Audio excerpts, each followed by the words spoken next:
Hello. Thank you for being here with me today. You are taking a brave step. Name, please, I said to the woman sitting on the couch in front of me, mentally preparing myself for what would likely be a long rant. Lisa Williamson. I quickly wrote her name down on my clipboard. I see. And who are you here for? Her eyes narrowed into slits, her fists clenched, her knuckles turning white. Janet Miller, she spat out, venom apparent in her voice. I listened to her ramble on and on about some bitchy co-worker of hers, who apparently had run off with her now ex-husband, Harry. I nodded politely throughout her rant, feigning shock when appropriate, nothing I hadn't heard before. All right, now, I want you to repeat after me. Janet Miller has no power over me anymore. I refuse to let her affect my life. I told her, in the best comforting, calm, therapist voice I could manage. She did. I nodded. Repeat this phrase every day. Write it down to remember it. Try to avoid her, and walk away whenever she makes those snide remarks you told me about. I'll do that. That'll be $50. Okay. Thank you. She handed me a $50 bill and walked out the door. I snuck downstairs to a soundproof room, where a man and a woman in suits were typing things on laptops. My bosses. They looked up from their keyboards as soon as I entered. We got a new one. I glanced at my watch. My last one for the day. Name? Asked the woman in a stern, cold voice. I looked down at my clipboard. Janet Miller. She typed something. Additional information? She works with Lisa Williamson and is in a relationship with a Harry Davis, who we should probably take care of as well. I don't have any other information that could be important. Thank you. You may go home now. So I went. You may be wondering where I work. I'm a therapist for an organization I won't name. Even if I did name it, it would be useless. You don't know us, and you shouldn't bother looking us up. We don't have any kind of website or online promotion. That would be too risky. Instead, people hear about us through pamphlets sneakily left outside their doors.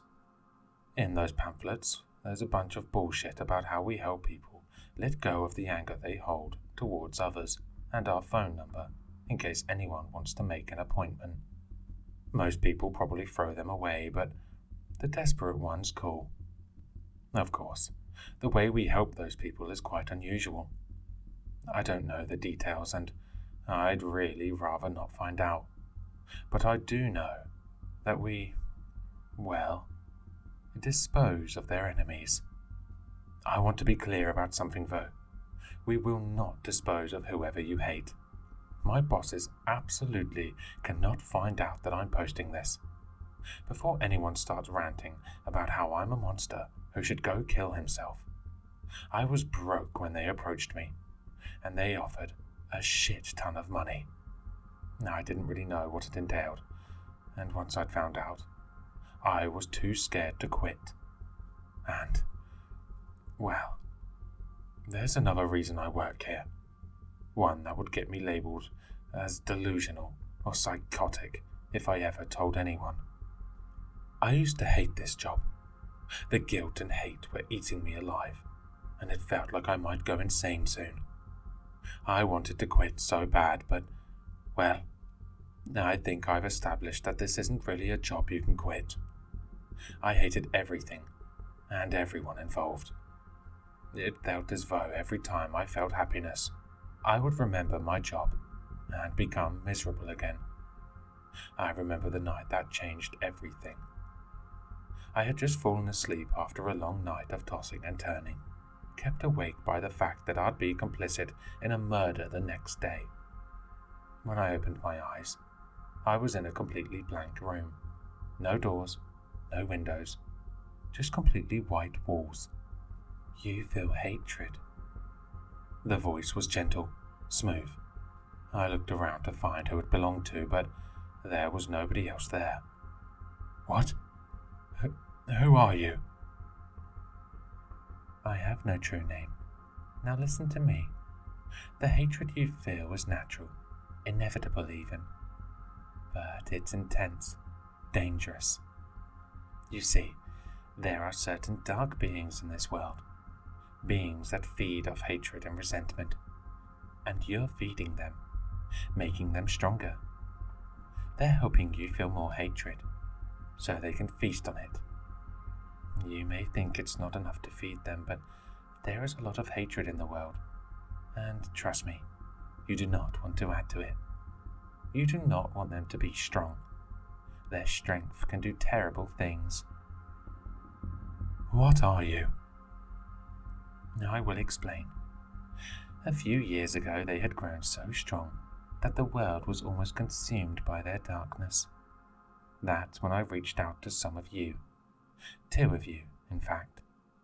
They started an organization built to combat hatred between people. It was imperfect, drastic, but it helped. You're familiar about this organization, I believe. You work for it. I woke up again in a cold sweat. I was back in my bedroom. There was nobody else there. Nothing had changed. And before anybody starts giving me shit for allowing a dream to affect my life like that, this wasn't a dream. It was too coherent to be one. Besides, if it were a dream, I wouldn't be able to remember every single word that voice said. That's why I no longer hate my job. We minimize hatred, even if we do it in a rather unusual way. And I guess it's for the greater good.